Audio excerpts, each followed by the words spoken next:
the understanding,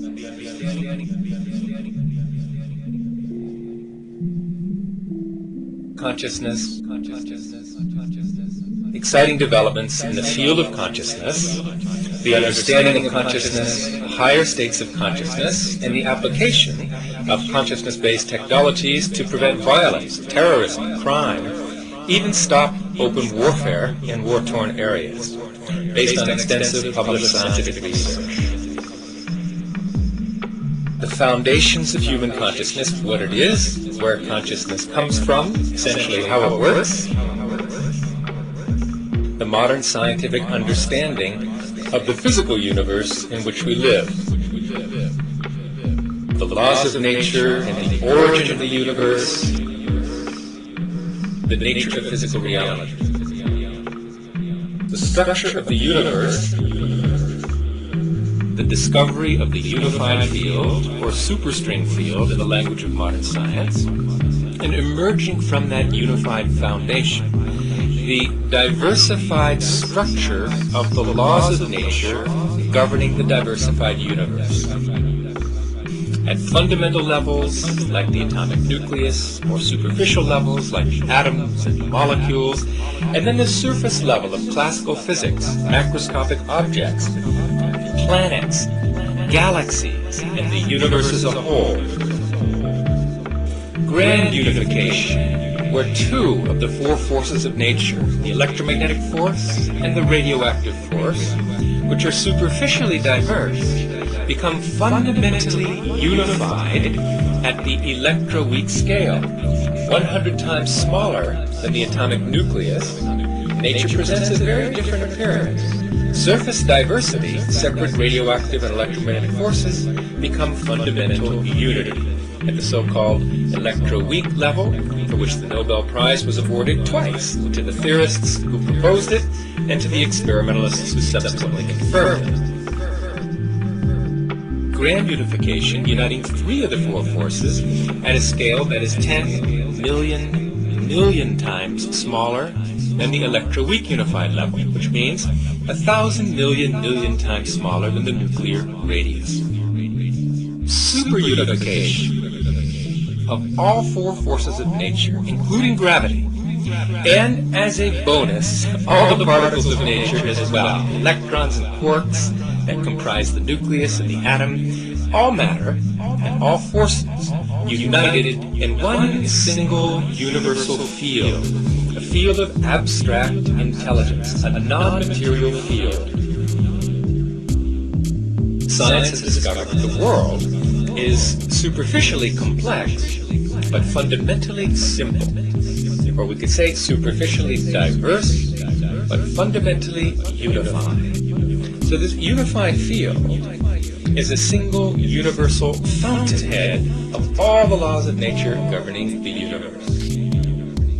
Let me emphasize that this is not a philosophical breakthrough. It is a scientific breakthrough. The mathematics, the precision, the rigor of this discovery is extremely impressive. Now, meditation, properly understood, is a technique of turning the attention within to experience and explore deeper levels of mind, deeper levels of human intelligence, finer levels of thought. And these more refined, quiet levels of thought, finer levels of human intelligence correspond to the direct experience of finer levels of intelligence in nature. And this inward march of the mind during this meditative process culminates in the direct experience of this unified field at the basis of mind and matter. Extremely silent, maximally expanded state of human comprehension, in which ultimately individual consciousness becomes universal. The experience of a field of pure being, pure existence, found to be at the basis of everything in nature. Fundamental nature of consciousness. we can understand this, I think, a little more easily when we realize that the physical universe is not a physical universe at all. The universe appears physical at the macroscopic level of rocks and objects, but the moment you get to the molecular level, let alone the atomic and nuclear and subnuclear, anything that you could conceivably call material about an object simply disappears. Atoms are not solar systems in miniature, which we might have been taught in high school, that we have the nucleus like the sun in the middle, and we have electrons orbiting like planets. That model simply doesn't work. It hasn't worked for a century. It was replaced by quantum mechanics of atoms, which replaces the concept, say, of an electron, a classical particle, with what's called a quantum mechanical wave function. Formally, a vector in an infinite-dimensional Hilbert space is not an object. It's not a material particle. It's a conceptual reality. And the quantum world of the atom and subatomic particles is a wholly conceptual world. And the deeper you go into the structure of the universe, the more ethereal it becomes. And ultimately, at the unified field level, at the foundation of the physical universe, it is an entirely non-material world of pure, self-aware, self-interacting consciousness.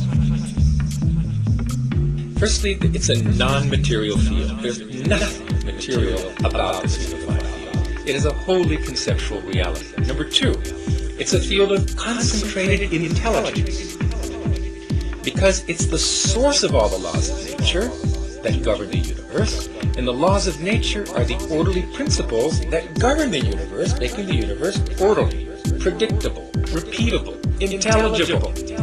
So if the unified field is the unified source of all the laws of nature, it must be the most concentrated field of intelligence in nature.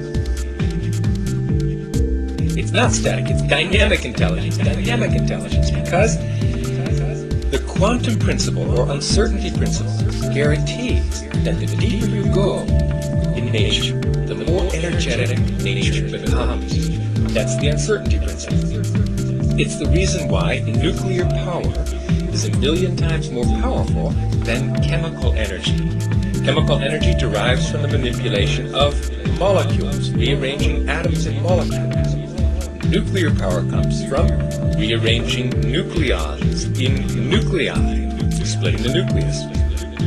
Because the nucleus is 1,000,000 times smaller and 1,000,000 times more fundamental than the atom, nuclear power is 1,000,000 times more powerful. So like that, by the time you get to the field of consciousness, or this unified field of physics, the intensity of the dynamism is just incomprehensible, overwhelming. So it's not just a field of static intelligence, it's dynamic intelligence, and one more thing, it's self-aware intelligence.